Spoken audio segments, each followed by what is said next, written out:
Hi, everyone, and welcome back to our latest episode of KindredCast. I'm Aryeh Bourkoff, and we are going cross-border to one of my favorite places in the world, to Sweden, a hotbed for technology, and to Stockholm. And I'm joined today by a fantastic CEO, Sebastian Siemiatkowski, who co-founded one of the hottest unicorns in the market, the biggest in Europe today, a fintech and payments company called Klarna. You may recognize Klarna from its recent Super Bowl advertisement. Klarna is a fintech company in the payment space, recently raising another mega round of around $1 billion, which puts the company's current valuation at over $31 billion. Full disclosure, LionTree was honored to be part of this latest funding round, so thank you for including us, Sebastian. Klarna seeks to fundamentally transform the banking industry, which notoriously has lacked transparency and seemingly lost focus on the evolving customer who's actively moving away from revolving credit lines to a simpler debit-based system. And I've always said that there's never really been a global banking model that's seamless, which I think fintech will endeavor to fix and rectify. But in Klarna's case, Klarna's growth trajectory is in full throttle with over 2 million transactions per day and 50,000 daily app downloads, driven in part by the e-commerce boom during the COVID pandemic, which is as ever described as the accelerant of digital behavior. With over 250,000 retail partners like Sephora, Etsy, Macy's, and many more, Klarna is very well positioned within the massive global retail market, which is expected to grow to $27 trillion by 2022, right around the corner. So welcome, Sebastian, and thanks for joining us on our podcast, KindredCast, today. Thank you for having me. I like that introduction. I may borrow some of those sentences from you. I've got many more. I always tell people that there are a lot of emerging tech markets in the world that many people are not aware of, but Stockholm has become one that people are aware of, given that companies like Spotify have listed here in the U.S.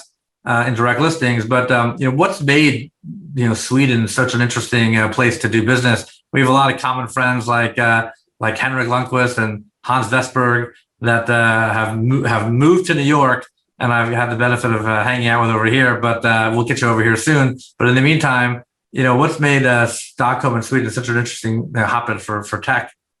Well, I think that there's something interesting, right? So Atomico, Niklas Zennström, who co-founded Skype, who's also a Swede, by the way, and obviously was acquired by eBay and then Microsoft, he runs a VC fund called Atomico, and they've done this study where they look at European unicorns and so forth, and globally as well. And they concluded that per capita, Stockholm has the most unicorns per capita, only second to Silicon Valley, right? I actually don't think that comparison is entirely fair, because Silicon Valley has historically attracted talent from the whole world that's gone to Silicon Valley to start companies. And very few people, assuming you're not from Borås or Malmö or Gothenburg, you don't go to Stockholm to start a company. Let's just be sure about that. So actually, I think what's interesting about Stockholm and Sweden is that it's probably the most successful per capita, if you're entirely fair.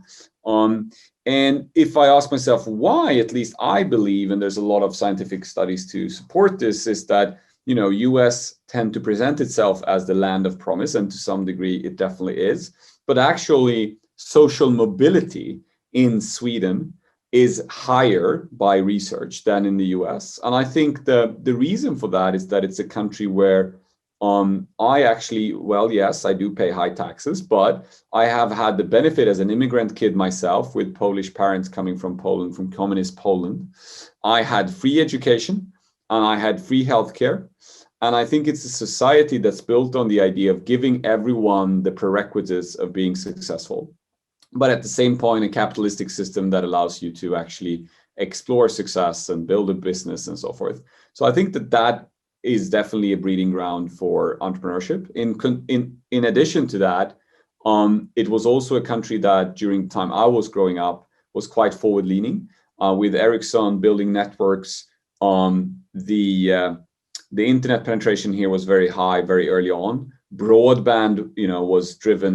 There was a broadband infrastructure investment by government, and additionally to that, also actually when I was a kid, there was a PC at home reform where the Social Democratic Party had the idea that it would subsidize computers for kids like myself who couldn't afford to buy a computer back then. So my first computer was subsidized by the government, and that allowed me to create computer literacy at a much earlier level. So I think it's very interesting, these things. And then finally, the obvious one is that when you grow a company in a country that has 9 million, now 10 million inhabitants, you think globally fairly quickly, I'll tell you, because you just have a limitation. And I love, I used to have Nigel Morris, one of the founders of Capital One, on my board, and we had this hilarious discussion where he was telling me how Capital One was expanding to UK and to Europe. And then they realized that, the problem they had with Europe is that every market was subscale. And I started laughing and I said, when you're from Sweden, every market is scale, right? Like there's no subscale markets.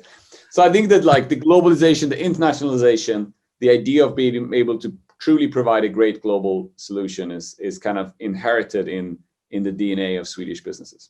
But it's a topic I'm very passionate about. So. I love it, and also a lot of long-term thinking I found, and I've had the pleasure of having a friend, Martin Soderstrom of the H&M family, on a board of one of our companies, and spent some time in bolstered with him. So it's a great place to summer as well, with the tennis tournaments and a lot of great friends in Sweden, and feel fortunate to be close to a lot of families and do a lot of business there. Yeah, it's actually, to your point, even funny because both H&M and IKEA, first grew in Sweden, then went to the German market. The German market became a powerhouse that paid for their global expansion because that's where they made all the profit. It's actually the exact same story for Klarna.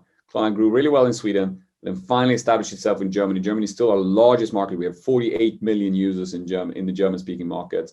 It is a very profitable market for us. It's paying for a lot of the expansion now into other markets. It's kind of funny to see that story repeat itself with every generation of Swedish businesses.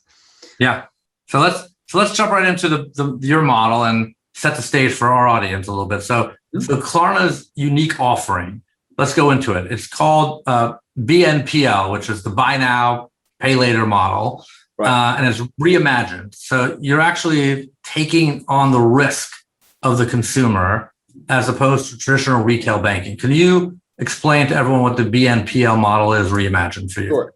Well, I think that first and foremost, this whole thing is also related to where we started, right? Because the Sweden and German markets were debit card markets. So when e-commerce came along and when I started a company, I was 23 years old. This is now 16 years ago, so it's been a bit while. But what I recognized at that point of time was using a debit card online suck, right? So because maybe you don't have any salary right now, so you don't have any money on the account, so you can't actually buy, right? Or if I'm picking this product online and I see an image of it and then I order it on my debit card and turns out it looks differently or whatever, what's my security on a debit card? Like, how do I protect myself? How to protect my money?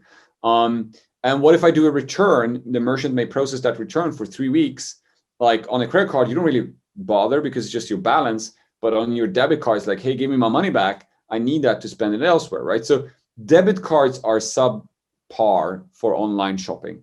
And what's happened in the US and in the UK and so forth is, and ever since the financial crisis of 2007, there's been a massive shift away from credit cards to debit cards. So 56% of millennials in the US do not carry a credit card. They only have a debit card. So kind of the ironic thing for me is as Klarna was trying to figure out how to get into the US market, actually faster than we figured out it, the US market turned into Sweden, right? And you suddenly have this massive amount of debit card holders who simply struggle to shop online using a debit card. And so what we basically bring to the picture, what buy now, pay later represents partially is the idea of spreading the cost, allowing you that access to a credit line that you don't actually have on a debit card. It's giving you the ability to try before you buy, bring the product at home, look at it before you pay for it.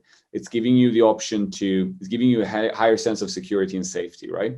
So these are the benefits. And then additionally to that, there is this pay in 4 model, which is the most successful one right now in the US, which is you take $100 purchase split and you split it and you finance it on installments, $25 every second week. Now, that is a model that is very powerful for the consumer, because the difference with it, with the traditional credit that we recognize, whether it was the private label credit cards, retail credit cards, co-brand cards, or credit cards, is that they were built on the idea that most of the people listening to this podcast, we're all benefiting from credit cards, loyalty points, interest-free credit, and so forth. But we seldom ask ourselves the question, who is actually paying for that? And the unfortunate answer is that there is a subset of customer, usually on the subprime end, who are heavily revolving, and they're actually paying for that. So sorry to say so, but in essence, a credit card is actually taking from the poor and giving to the rich. And so it's a business model that is flawed at its core, and it's going to be harder and harder to defend from a business environment that is quickly transforming into sustainability, sustainable business models, and so forth. And the benefit of the buy now, pay later model is that it's 4 interest-free installments. It's equal for everyone. Everyone gets the same. Doesn't matter where you are on that scale. And the merchant, however, is financing it because they are seeing the benefit in lifting conversion rate, average order value, and so forth, right? So the business case is driven by that. And the consumers are basically rewarding the merchant for offering a more sustainable and a more attractive credit offering than the kind of traditional one. Hey, come in, get our private label credit card. And then, by the way, we're going to push you into this revolving account with 29% interest rate. That's the shift that we're seeing. And it's not going to happen overnight. Like people, it's like self-driving cars. People always say like, it's going to happen tomorrow. It's not going to happen over tomorrow, but it's happening. And like by the end of this decade, there will be much less of the traditional type of credit as we recognize it, and there will be much more of this type of credit. Right. This is really the vanguard of the millennials generation relationship with their money and their spending, right? Because it's online shopping only, like influenced by social platforms and friends, not by advertising, and they're debt averse and their debit cards, as you said, over a credit card. So you kind of like you've unpacked that a little bit, and you kind of go into the bigger question about how this generation really participates in commerce and trading. And this is the fintech evolution at its core. I mean, this is really what it's about. It's not really just kind of breaking down the banking system. It really starts to really kind of emanate from the way that spending patterns are evolving from the millennial generation of kind of commerce and spending, not because it's the banking model disrupted, right? Yeah, no, I think you're totally right. And so I think what the core insight to us was when we started thinking about like retail banking, because we started as a payments company, we were solving a very simplistic problem. We're helping merchants grow their sales online. We're helping consumers shop online. But as we started kind of reflecting, what can this be? Where can we go, right? I usually describe this as like, there's this vision where if you think about it, like X amount of years from now, and coming back to self-driving cars, it's like, who knows when they're going to happen. I'm still debating whether my daughter would get a driver's license or not. She's 8 soon. So I still would say probably not. Because in 10 years, I think the self-driving cars are totally here. But, 2 years ago, if you read media, you would have thought that, they're here today. But that's just not how the shift happens, right? But I think if you think about directionally where banking is going, you realize that eventually, whether years from now, months from now, whatever, but eventually you wake up in the morning and your financial assistant, your computer tells you, I've analyzed your mortgage. I realize you're overpaying. I'm going to shift provider. I'll do it all for you. The only thing you need to say yes. And if you say yes, I'll save you $5 a month. What is the brand loyalty to Capital One in that situation? What is the brand loyalty to Wells Fargo in that situation? I'll tell you, it's 0. So the point is that the retail banking has traditionally been about return on assets, return on balance sheet. Those markets are going to be entirely commoditized. It's going to be about perfect demand and supply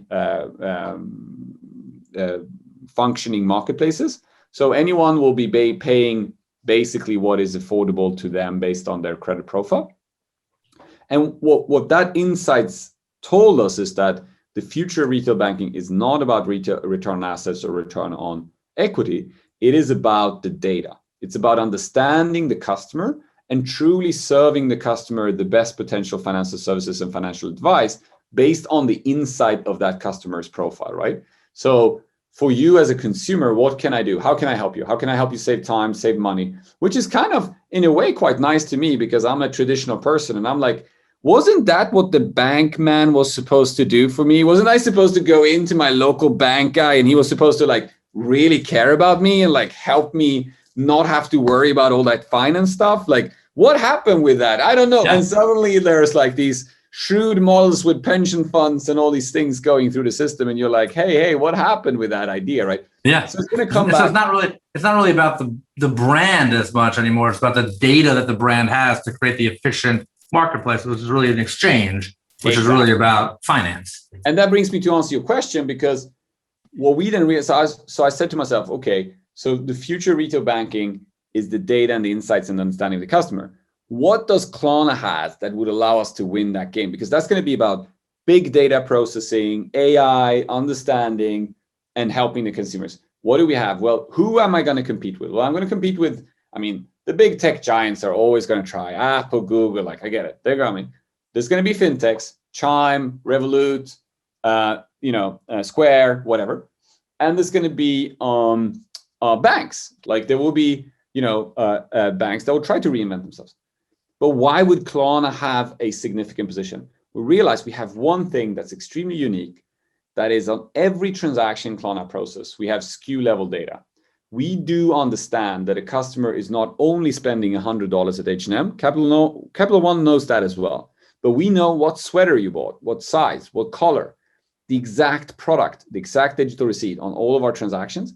That gives us a massive advantage from an understanding customer perspective that allows us to imagine what do services look like? What can I do with that data to provide, better services to the consumer? And that insight is what's driven our innovation and our thoughts about how do we use that data.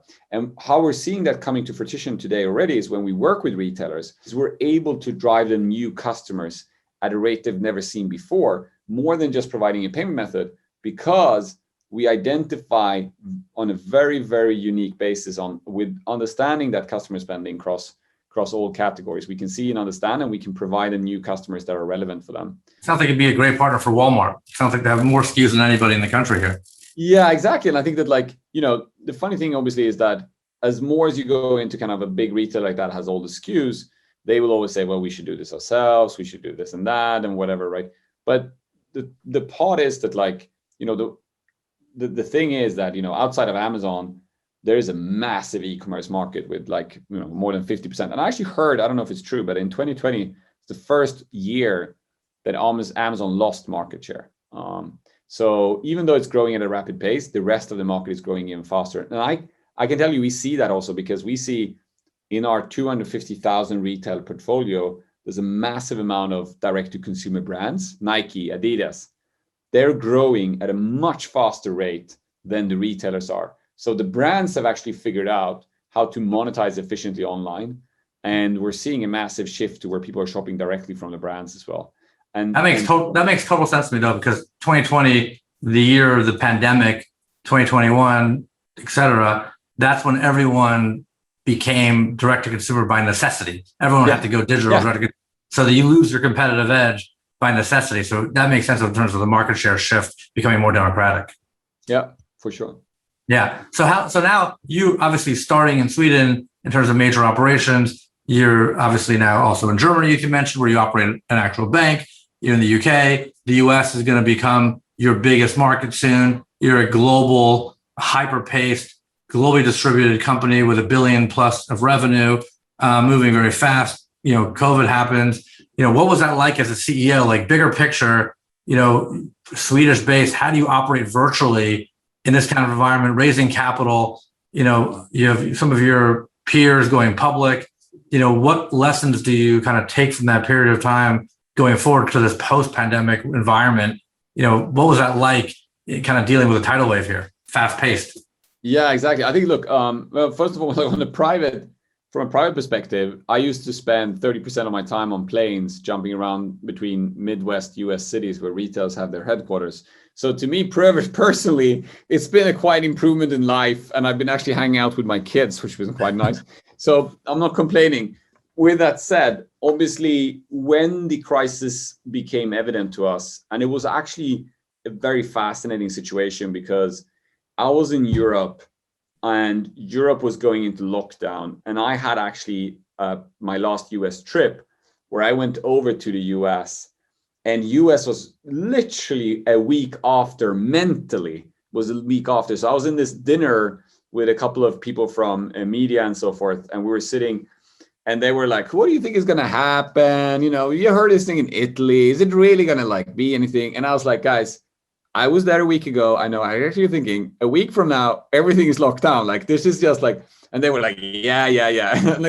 and then a week later, everything was locked down, right? So it was just a very odd experience. I remember flying to LAX and hearing people on the first reported cases and stuff. It was very odd. Anyways, with that said, I think for us as a business, I mean, obviously at first it was, as for everyone else, a big uncertainty. And I think the biggest, the thing that made us the most nervous was that we found out through our Chinese partners, we got information that in Wuhan, e-commerce was actually locked down because e-commerce in Wuhan was served by motorcycle bikes who were coming in from outside of the city, serving the logistics.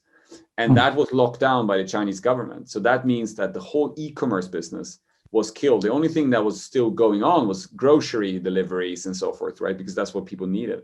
So there was a massive drop in e-commerce during the COVID lockdown in Wuhan originally. And we obviously started being very nervous. What was going to happen if the same was going to be happening in Europe, in the US, to our business? There was also some indications that some of the staff workers in logistics centers wanted to go home and didn't want to work because of the risks. So for a period of time, we were quite nervous. But then we started very quickly seeing that volume was growing rapidly. Groceries, also in Europe, we have, actually people don't know this, it's kind of fun, I'll mention it. We actually own the equivalent of Plaid in Europe, right? So we have an open banking system that has 35,000 banking connections. That is the same business as Plaid. Actually, Plaid is using it for its European business.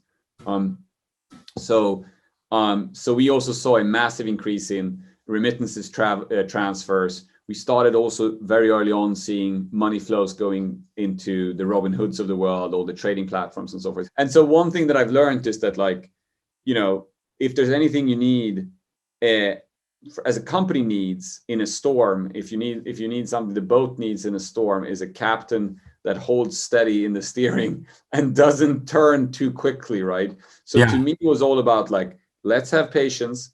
Let's just sit here. Let's not overreact. Let's do what's wise and what makes sense. And let's be very focused. And we obviously had some very intense weeks at that beginning, but just stay focused. Like, don't shift. And we saw some competitors that even managed to, you know, fire some people, let some people go off in some markets. Like, that must have been quite painful. And just a couple of weeks later, realized that like that was a too early decision. And so I think that was, to me, crucial to just stay like, you know, stay calm, basically. Yeah, I said to myself, you're going to be judged in two ways about yourself. One is how you are dealing with the pandemic today and how you are going to look back at yourself post-pandemic, having dealt with the pandemic, and make sure there's no chasm between those two people. And because if you look back and you were acting too rash and said, oh, I probably should have been a little bit more poised, and just make sure that you can see to the other side of the panic, which is clearly given your experience in the past and maybe your Swedish mentality. You look through the noise a little bit to your benefit. So, but let me ask you, because I saw that you launched this kind of influencer council, this monetization of influence concept, where you created a best practices guide for social media influencers and brands advertising online, which I'm interested about because we've seen a lot of extremism around that. And it's an interesting trend that we've been focusing on LionTree as well, on which is like the kind of mediaification or meification of media, this hyper connected relationship between the creator and the consumer, and where you can directly invest in people. It's kind of like celebrity SPACs or BitClout, or kind of creating an individual identity off of these social media platforms. But walk me through this influencer council concept, and like, how are you dealing with marrying finance into this creator community? Yeah, look, I think that when we think about, e-commerce and commerce in general and retail, we really think about it as two things, right? So we think about there's the brand, the product. So there's the people out there that are really creative and can create amazing products or amazing brands. What do they want to do? They want to sell as much as possible, but that's one thing, obviously. And the second thing they want to do is they want to make sure, however, that their brand is visualized in a context that is on brand, right? So they want to present their brand. This is why Amazon is such a killer for them, because nobody can present their brand in a fun way on Amazon's platform, right? So that's just why that's something that Amazon has lost the ability. And that's very different if you look at the Chinese Tmals of the world and so forth, because they actually allow brands to be brands. So, but that's that. You have the brand and product. On the other hand, the other part of commerce is discovery, right? And discovery can really be a multitude of different things. It can be, to your point, influencers, Instagrammers, they're promoting product. It can be Sephora that helps you find the right different makeup brands and so forth, right? It can be YouTubers. It can be so many different things. And the whole discovery part of it is much more in flux. And so, but what we believe is going to happen is eventually you'll end up, and I always kind of, I joke about this as some people of you would watch Black Mirror. I'm still waiting for a Black Mirror episode in which, a person goes to their neighbor for a barbecue and, they're standing over the barbecue grill and they're talking. And then like one guy's like, oh, I love these sausages. What are these sausages? And the other guy's like, well, these are the sausages, like it's the new Benny's brand. And then when he's saying that, there's like this counter behind his shoulders, like ching ching, because he just earned commission for promoting Denny's, Denny's sausages to his friend. And it's almost like the old multi-level marketing model. Like that's where we're going to end up. And some people may have like ethical considerations or just saying like, how is that world going to be like? But that's actually where we're going to happen, right? So we're going to end up in a world where there are people, influencers that we listen to, that we are inspired by, and they obviously get paid as well for the traffic and the generation they're creating. They're curating. If you go into a Sephora store, the local person who works in that store is essential because that person is actually really good at curating makeup and so forth on your behalf, right? Yeah. But why are they staying within the Sephora ecosystem? Why are they not curating online? Some of them are. But potentially Sephora can provide them the best place to be that curator. So the point is that but these are the two spaces. And so I think that we're moving towards a world where that becomes much more kind of pure. You'll have the curation, you'll have the brand and discovery. And what's interesting for us as a payments company and as a shopping company and all the things that we are today is just thinking about what are the technologies that we can, to your point about the creators or the creative people and the consumers, what are the technologies that we can provide to enable that conversation, to enable that relationship directly, to enhance it without what unfortunately Amazon is doing is suppressing the creativity of that relationship. Because if you're a creator and you have this amazing brand and you're putting on Amazon, you're drowning. If you're a creator and you want to curate your own products, Amazon doesn't allow you to really curate fun products and share them with friends and tell them these are great products that you should be buying.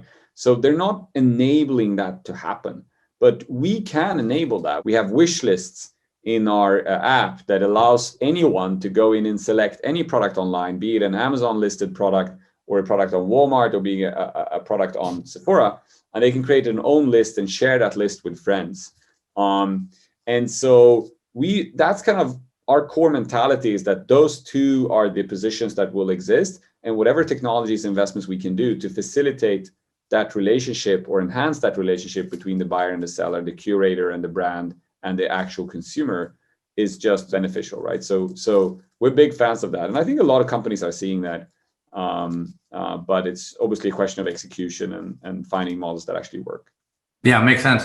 So I wanted to ask you just a few more questions. So Sir Michael Moritz is not only an investor, from Sequoia in Klarna, but also a longtime mentor for you, as I understand it. And you've said as a young college student, you followed closely also Sir Richard Branson's success and business philosophy, who I also have the pleasure of knowing and hosted him before a prior podcast here. And I think Sir Michael Moritz is also the chairman of the company here at Klarna. What leadership lessons have you drawn from them, and what are you like as a leader that the employees and management team at Klarna takes from you?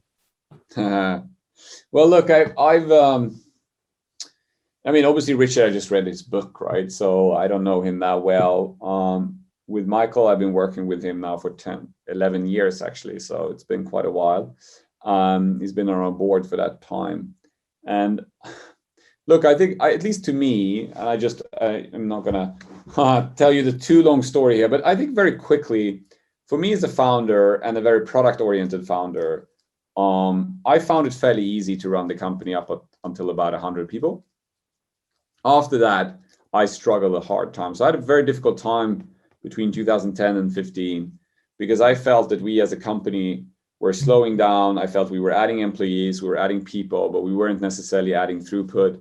I think the level of innovation, the ability to execute, the ability to bring things to market was slowing down. And it was quite frustrating to me. And I was trying to figure out what we could change in our way of working and so forth. And really at around 2015, my second co-founder left, and I was the only one staying at the company. And at that point of time, we had iterated with everything that you read in all the management books. So we had Lego in the conference room, no Lego, ping pong tables, free Coca-Cola, 20% of creative time, because Google was saying that everyone needs to get 20% of creative time. So we tried that. Nothing happened. We did everything that was in the books, right?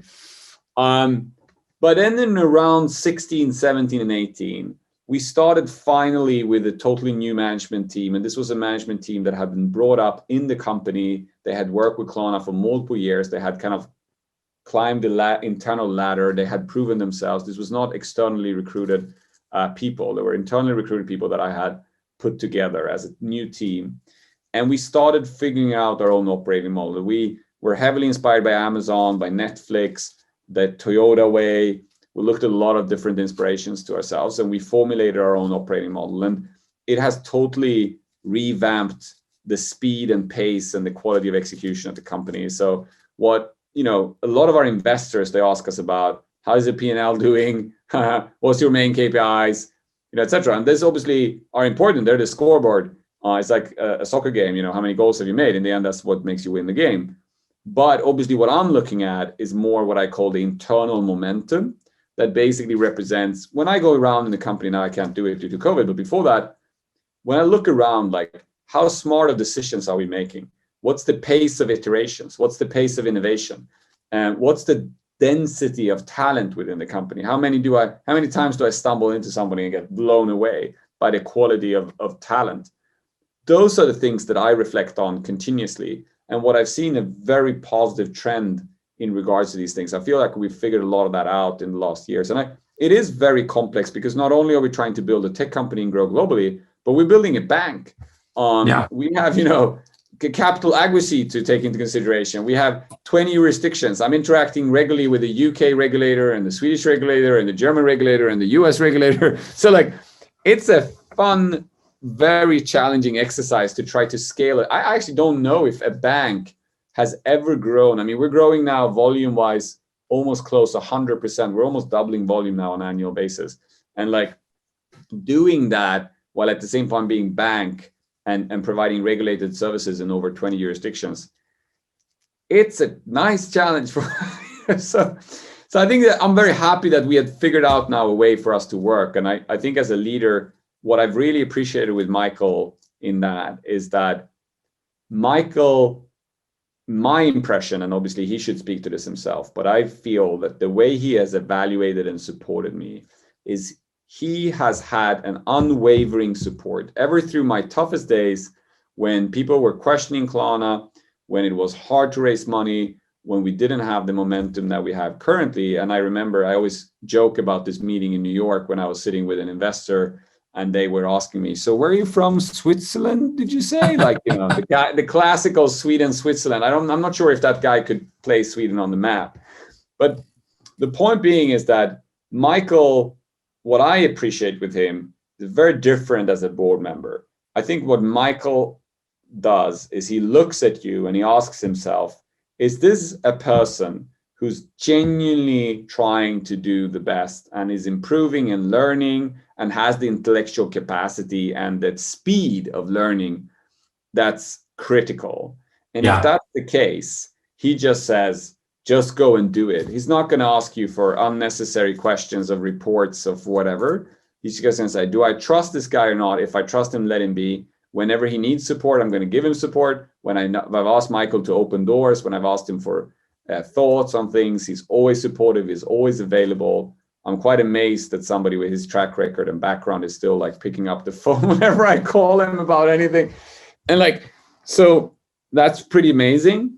And I obviously understand that, like, if he would ever give up on his belief in me being solely dedicated to this business and being really long-term passionately driven about trying to make this an awesome business, I'm sure that he would start challenging more and so forth. But I think as long as I've shown to him that I have that unwavering focus, he's just been extremely supportive. And that to me has meant the world, because this company hasn't always been in the kind of success and momentum it has currently.